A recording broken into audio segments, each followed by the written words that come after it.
BJP के रुकन assembly Raghunandan Rao ने इल्जाम लगाया कि तेलंगाना कैडर से ताल्लुक रखने वाले आईपीएस ओहदेदारों को अहम ओहदों पर फायज नहीं किया जा रहा है। DGP, additional DGP, IG Hyderabad range जैसे अहम ओहदों पर बिहार कैडर से ताल्लुक रखने वाले आईपीएस ओहदेदारों को फायज किया जा रहा है। मीडिया से बात करते हुए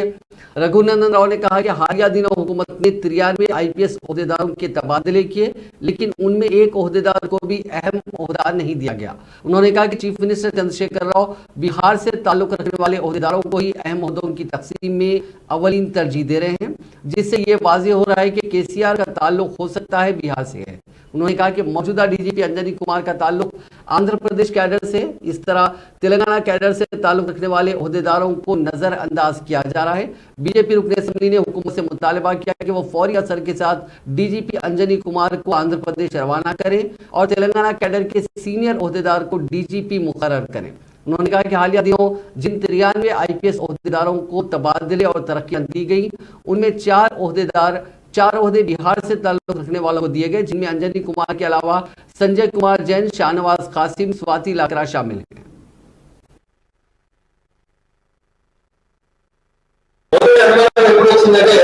ఆంధ్ర ప్రాంతానికి కేటాయించబడినటువంటి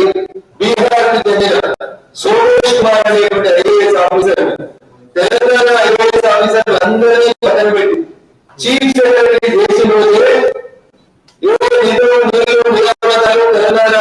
ఆత్మగౌరవం అనేటువంటి పదాన్ని చంద్రశేఖర్ రావు గారు పదే పదే వాడుతూ ఆ తెలంగాణ ఐఏఎస్ ని అన్యాయం జరిగింది, ఆంధ్ర ప్రాంతానికి కేటాయించినటువంటి ఒక బీహార్కి చెందిన ఐఏఎస్ ఆఫీసర్ తెచ్చుకొని